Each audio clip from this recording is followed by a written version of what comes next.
క్రీడా ఆంధ్రప్రదేశ్గా ఆంధ్రప్రదేశ్ అమరావతిలో మరో అంతర్జాతీయ స్టేడియం వస్తుందన్నారు విజయవాడ పార్లమెంట్ సభ్యులు కేశినేని శివనాథ్. అమరావతిలో మరో అంతర్జాతీయ క్రికెట్ స్టేడియం 50 కోట్లతో వైజాగ్ స్టేడియం ఆధునీకరణ పనులు ఏసీఏ అధ్యక్షుడు ఎంపీ కేశినేని శివనాథ్ వెల్లడి. మంగళగిరిలో అట్టహాసంగా ఎంపీఎల్ క్రికెట్ టోర్నీ ప్రారంభం. ఏటా మంత్రి నారా లోకేష్ పుట్టినరోజున ఫ్రైడ్ ఆఫ్ మంగళగిరి క్రికెట్ పోటీలు. రాష్ట్ర విద్యా ఐటీ శాఖల మంత్రి నారా లోకేష్ జన్మ దినోత్సవాన్ని పురస్కరించుకుని ఫ్రైడ్ ఆఫ్ మంగళగిరి పేరుతో నిర్వహిస్తున్న మంగళగిరి ప్రీమియం లీగ్ సీజన్ 3 రాష్ట్ర స్థాయి క్రికెట్ పోటీలు అట్టహాసంగా ప్రారంభమయ్యాయి. నవలూరు అంతర్జాతీయ క్రికెట్ స్టేడియంలో క్రికెట్ పోటీలను Vijayawada MP Andhra cricket association ACA అధ్యక్షుడు కేశినేని శివనాథ్ స్థానిక నాయకులతో కలిసి ఆదివారం ఉదయం ప్రారంభించారు. క్రీడాకారులను పరిచయం చేసుకుని వారికి శుభాకాంక్షలు తెలిపారు. కాసేపు సరదాగా క్రికెట్ ఆడి వారిని ఉత్తేజపరిచారు. ఎంపీఎల్ లీగ్ టోర్నమెంట్లో మొదటి మ్యాచ్లో తలపడిన మంగళగిరి టీం విజయనగరం జిల్లా టీంకి ఎంపీ కేశినేని శుభాకాంక్షలు తెలిపారు. ఎంపీ కేశినేని శివనాథ్ టాస్ వేయగా మంగళగిరి టీం టాస్ గెలిచి బౌలింగ్ ఎంచుకుంది. మంగళగిరిలో నారా లోకేష్ ఆధ్వర్యంలో ప్రతి ఏటా ఈ ప్రీమియర్ లీగ్ను ఘనంగా నిర్వహిస్తున్నారు. మంత్రి నారా లోకేష్ జన్మదినం సందర్భంగా ఈ నెల 23వ తేదీన ఈ ప్రీమియర్ లీగ్ ముగుస్తుంది. ప్రీమియర్ లీగ్కు వచ్చిన క్రీడాకారులను సత్కరిస్తారు. రాష్ట్ర వ్యాప్తంగా అన్ని ఉమ్మడి జిల్లాల టీంలు ఈ లీగ్లో పాల్గొంటున్నాయి. విజేతలతో పాటు రన్నరప్లుగా నిలిచిన వారికి 23వ తేదీన ప్రైజ్ మనీతో పాటు కప్ అందిస్తారు. ఈ సందర్భంగా కేశినేని శివనాథ్ మాట్లాడుతూ మంగళగిరి ప్రీమియర్ లీగ్ను ప్రారంభించడం చాలా సంతోషంగా ఉందన్నారు. తాను ఆంధ్ర క్రికెట్ అసోసియేషన్ అధ్యక్షుడిగా బాధ్యతలు చేపట్టిన తర్వాత లీగ్ ఇదేనని వెల్లడించారు. మంత్రి నారా లోకేష్ మంగళగిరి నియోజకవర్గాన్ని అభివృద్ధి చేసే విషయంలో తమ అందరికంటే ముందున్నారన్నారు.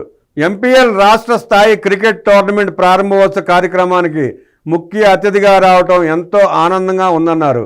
యువతలో దాగి ఉన్న క్రీడా నైపుణ్యాలను వెలికి తీసేందుకు మంగళగిరి ప్రీమియర్ లీగ్ పేరుతో మంత్రి నారా లోకేష్ ఈ క్రికెట్ పోటీలు నిర్వహిస్తున్నారన్నారు. గతంలో నియోజకవర్గం స్థాయికే పరిమితమైన ఈ క్రికెట్ పోటీలను ఆంధ్ర క్రికెట్ అసోసియేషన్ ఏసీఏ సహకారంతో ఈ ఏడాది నుంచి రాష్ట్ర స్థాయిలో నిర్వహిస్తున్నట్లు తెలిపారు. ఈ పోటీల్లో మంగళగిరి టీంతో పాటు రాష్ట్రంలోని 13 ఉమ్మడి జిల్లాల నుంచి ఒక్కో టీం పాల్గొందన్నారు.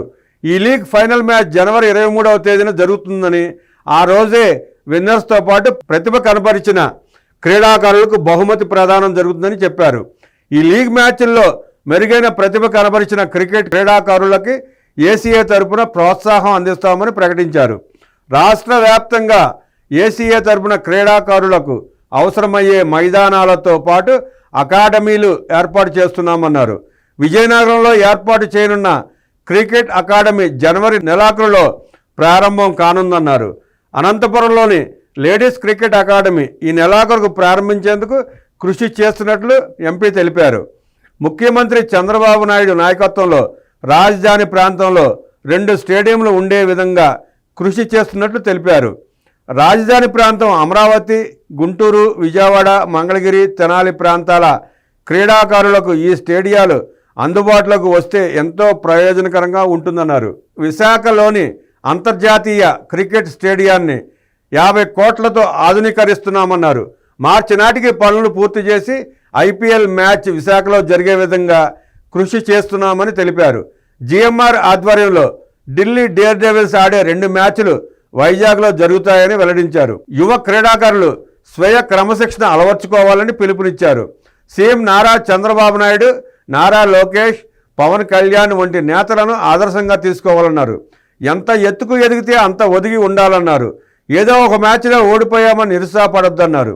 మంగళగిరిలో 2019 ఎన్నికల్లో ఓడిపోయిన నారా లోకేష్ మళ్ళీ పోటీ చేసి అత్యధిక మెజారిటీతో విజయం సాధించారని గుర్తు చేశారు. క్రీడాకారులకు కావాల్సిన సౌకర్యాలను ఏసీఏ తరపున ఏర్పాటు చేస్తామని హామీ ఇచ్చారు. ఏపీని క్రీడా ఆంధ్రప్రదేశ్గా రూపుదిద్దుతామన్నారు. ఎంతోమంది క్రీడాకారులు రావాలి. రాబోయే కాలంలో ఐపీఎల్కు ఏపీ నుంచి 25 మంది ఎంపికయ్యేలా కృషి చేస్తాం. ఇప్పటికే 6 ఎంపికయ్యారు. ఆస్ట్రేలియాపై సెంచరీ చేసిన నితీష్ కుమార్ రెడ్డిని స్ఫూర్తిగా తీసుకుని ముందుకు సాగాలన్నారు.